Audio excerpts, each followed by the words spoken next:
This Airsoft GI-TV episode is brought to you in part by G&G Armament, Condor Outdoor, and Echo One USA. Hello, welcome back to Airsoft GI-TV. Thank you for watching this special edition GI-TV episode of The Decision. Don't worry, none of us are moving to Miami. We are here to discuss the winner of this Magpul Masada for the video contest that we held recently. We're going to take a look at the top 3 videos. We all kind of selected the top 3 that we thought were the best of all the submissions. Before we go any further, I do want to thank everyone that participated in this video contest. We were actually thinking on canceling it for a while because we were receiving a lot of bogus submissions right at first, but I'm glad that some of you guys pulled through and made some good quality videos. We're going to take a look at the top 3 and discuss each one individually in no particular order. The first video up is Task Force 904.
Alright, that was Task Force 904. I thought that was a really good video. Obviously, some really good editing went into that.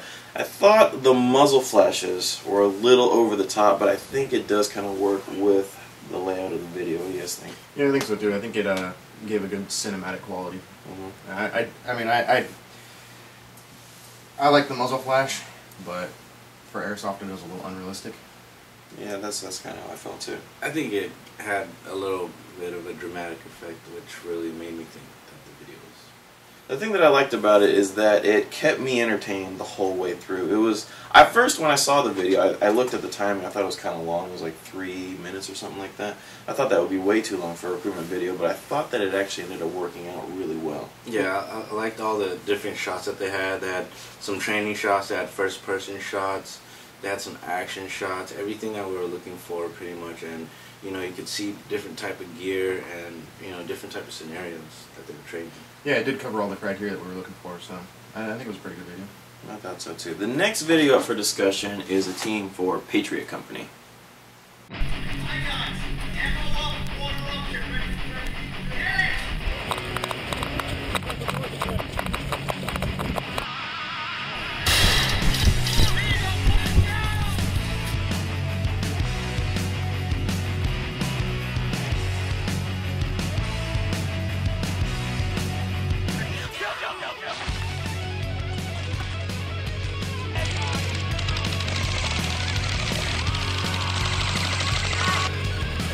Pressure fire on the roof!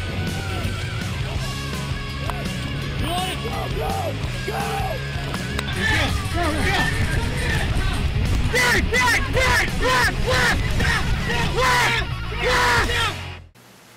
Alright, that was Patriot Company's video. Again, another great submission for this video contest. What I liked about this video in particular, that it was short and to the point. I was kind of looking for a video that was very short, something under 2 minutes, and I believe that their video hit that. And I think that they hit a lot of their training aspects of what their team requires and what their team does on a regular basis. Yeah, they had a lot of scenarios. I liked where they were going through the fence and they were doing the training, and then they have a lot of people going in stairs, and then they had one where they're clipping through a gated fence, and it just a lot of different scenarios and training exercises. A lot of realism there. Right, yeah, there's a lot of in-game footage. I also like that they covered all the criteria as well. They right there at the end, they gave you everything that you needed to do to join their team. One other thing that you guys probably are not aware of that affected my decision making too is who followed the instructions of what I wanted as far as their address when they sent their full name and everything like that, because a lot of people just sent me clips, and that's kind of discouraging, making me, you know, chase after them, finding out their information. And it's the other guys that the guys that submitted the Patriot Company video, and actually all 3 of the videos that we chose followed the rules, and so that's another thing that we took into consideration. And also the effectiveness of putting that into the video is kind of crucial. We don't like when, you know, people just slap things on and, you know, just put stuff at the end, you know, and, you know, the way you implement those kind of criteria is very important.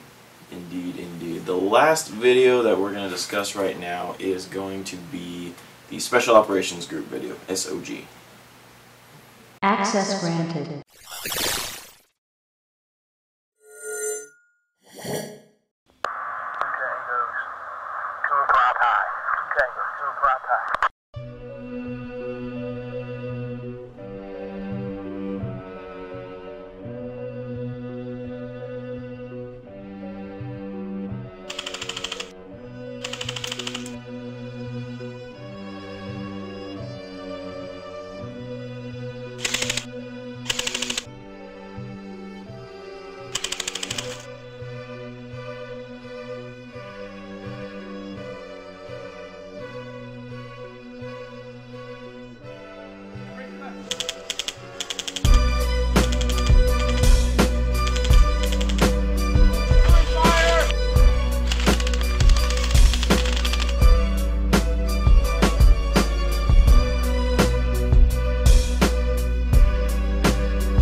Okay, that was the SOG Special Operations Group video. Obviously, a lot of time, a lot of editing, you know, a lot of hours went into creating this thing, a lot of post-production. I can see the attention to detail that was put in this video, and I think that that is what really put it above the other videos. What do you guys think?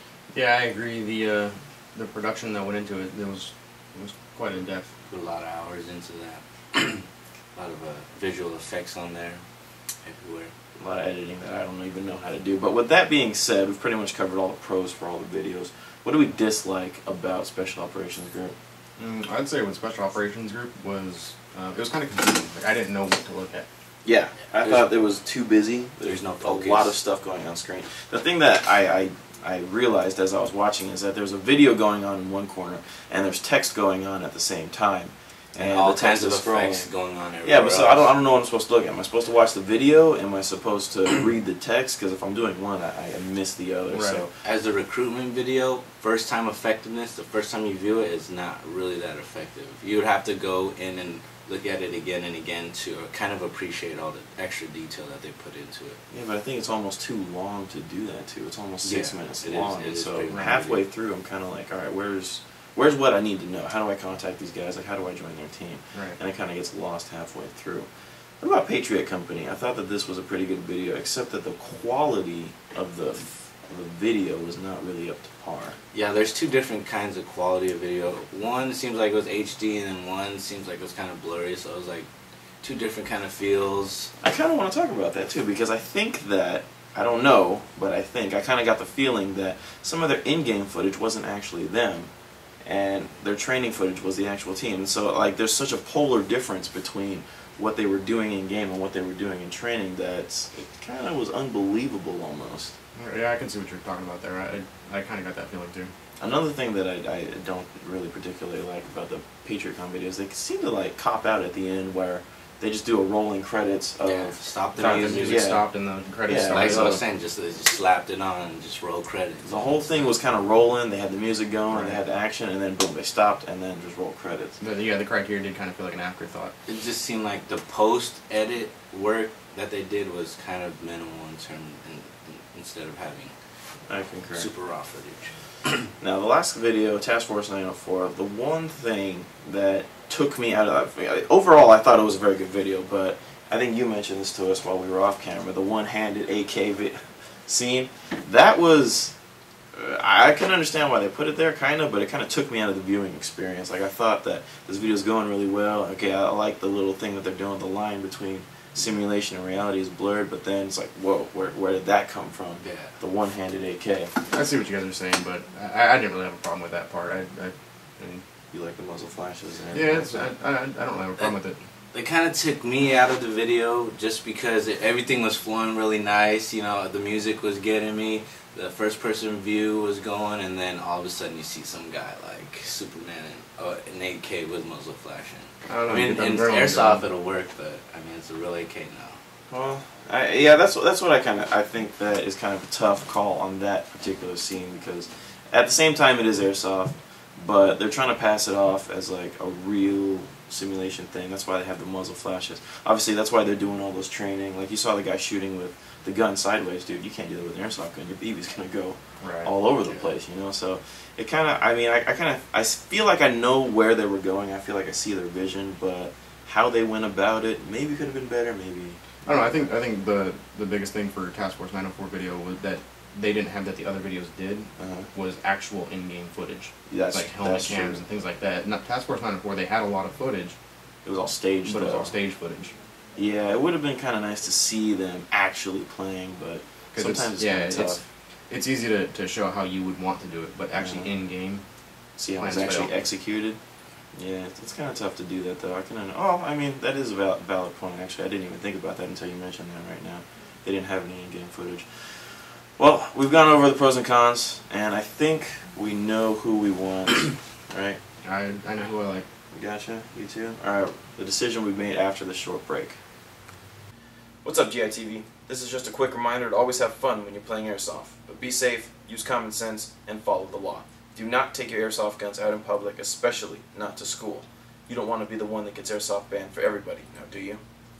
Alright, welcome back to Airsoft GI, the decision, and I believe the decision has been made, and it's pretty much unanimous between the three of us, right? We all kind of feel that Task Force 904 was the most effective recruiting video out of all of the submissions. Agreed? Right.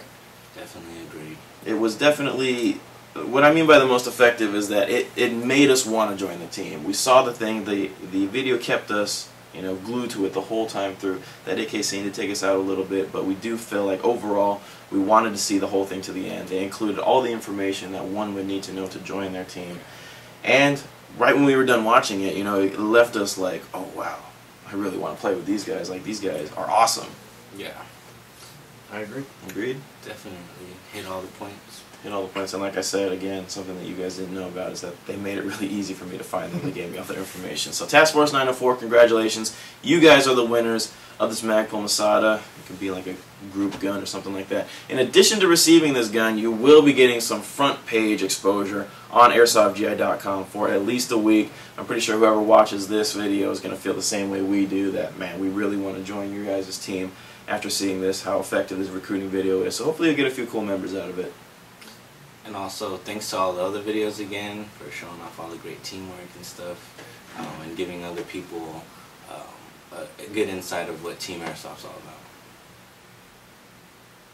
Airsoft GI-TV would like to thank our sponsors, G4 Airsoft, Sistema, and Mad Bull Airsoft.